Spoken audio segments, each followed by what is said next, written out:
Welcome, everyone, to the Market Chronicles. This is episode 13. Get ready, because today we're doing another deep dive, cutting through all the noise to bring you the insights that matter for navigating these, well, pretty complex markets. That's right. And hey, if you're watching on YouTube, definitely hit that subscribe button. You won't want to miss these analyses. Absolutely. So today we're getting into the recent commentary from Arthur Hayes. He's obviously a big voice, known for being long-term bullish on Bitcoin, specifically from a non-leveraged view. Which is an important distinction. Definitely. We're digging into his thoughts on where the market's at right now and some major global economic shifts he's pointing to. Okay, let's unpack this. Yeah, so what jumps out immediately, I think, is Hayes's core idea about Bitcoin. He sees it as, incredibly sensitive to shifts in central bank policy. The barometer almost. Exactly. And he thinks we're right on the cusp of a big policy pivot. That anticipation is really fueling his bullishness right now. It's forward-looking. Right, it's not just about today, but what's coming next. And that feeds directly into his view on Bitcoin dominance, doesn't it? It does. He expects Bitcoin to grab a bigger slice of the crypto pie again, which, might mean a tougher time for ETH and other alts, at least in the short term. He mentioned a specific number, didn't he? 70% dominance? Yeah, aiming towards 70%. But, and this is key, he doesn't see this as like a permanent state or bad news long-term for everything else. No, it's more sequential. Precisely. He thinks this Bitcoin dominance phase sets the stage for an altcoin season later. The idea is a big Bitcoin rally eventually makes people comfortable taking on more risk, and that capital then flows down into alts. Makes sense. Start with the perceived safer crypto asset first.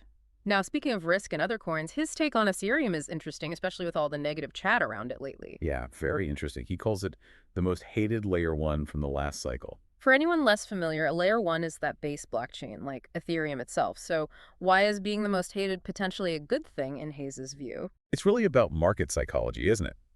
He's basically saying expectations are so low for ETH right now. That the bar for a positive surprise is lower. Exactly. When an asset gets beaten down that much and sentiment is so negative, any good news or shift in market wins can cause a really strong rebound.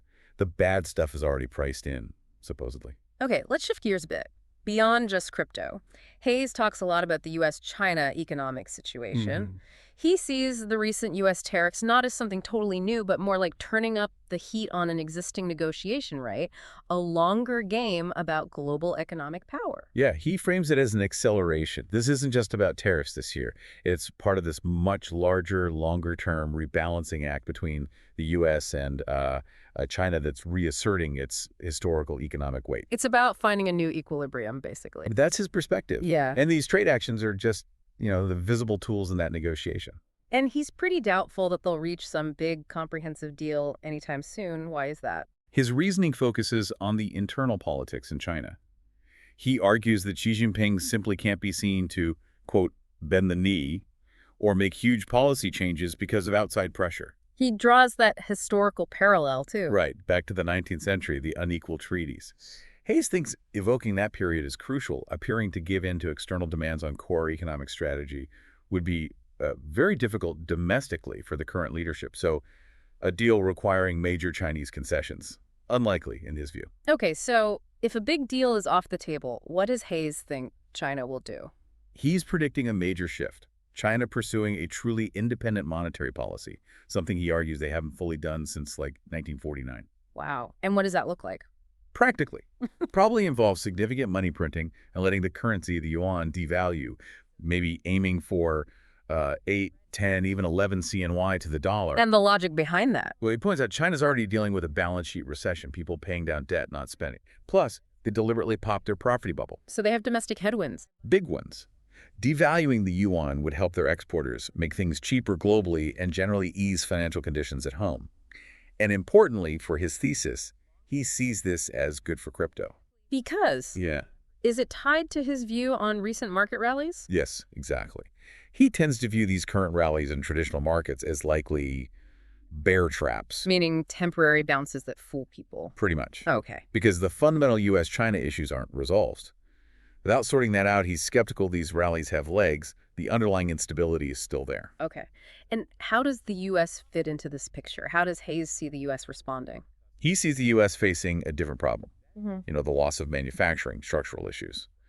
But the predicted response is similar in a way. More monetary easing. Likely, yes, more printing, which in his view leads to the dollar eventually devaluing, maybe not immediately against other fiat currencies, but definitely against hard assets. Like gold and Like Bitcoin. Gold and Bitcoin, specifically.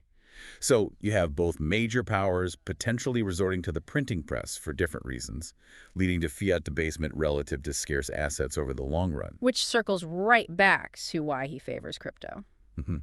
He sees it as somewhat insulated from these messy geopolitical games and traditional market risks. He even mentions figures like Elon Musk trying to navigate business in both the US and China, highlighting how tricky it is. Crypto offers a different path, maybe, less tied to specific national policies or corporate struggles. That seems to be his angle. Decentralized, permissionless, potentially more resilient when the big powers are clashing and printing. Now, despite all this caution about the bigger picture, he does have some short-term bullishness on crypto, right? He does, yeah. He mentioned, I think, a potential closed-door Fed meeting recently, and also pointed to the bond market volatility index, the MOVE index. What about it? It was quite high, apparently at levels seen just before the Fed stepped in with a rate cut previously. So it hints he might expect some kind of central bank action to stabilize things soon. Which could give risk assets, including crypto, a temporary boost. That seems to be the short-term thinking, yeah. Intervention could calm nerves, at least for a bit. And one last signal he mentioned in the offshore yuan. Right. Watching the USDCNY rate, it was approaching a potential 5-year high, around 7.35. He posed the question, will China hike rates internally to defend it, or let it devalue to stimulate? And he thinks devaluation is more likely. He leans that way, yes. Raising rates could choke off growth further. Devaluation fits his narrative of China easing independently, which, again, he sees as positive for crypto. So, wrapping it all up, his big conclusion seems to be that austerity is politically toxic. Pretty much everywhere, yeah. And the path of least resistance for global powers is going to be printing money, which leads to his banana zone concept. Exactly, an acceleration of currency debasement. So the core argument we've unpacked is, unresolved U.S.-China tensions force independent monetary easing, likely involving devaluation, and this whole environment is ultimately bullish for Bitcoin and crypto. And interestingly, that contrarian call on Ethereum stands out too. Bullish because of the negative sentiment. Definitely a key takeaway. It's a reminder that market narratives can shift fast, and what's hated today might be tomorrow's outperformer. Absolutely. So maybe a final thought for everyone listening to mull over.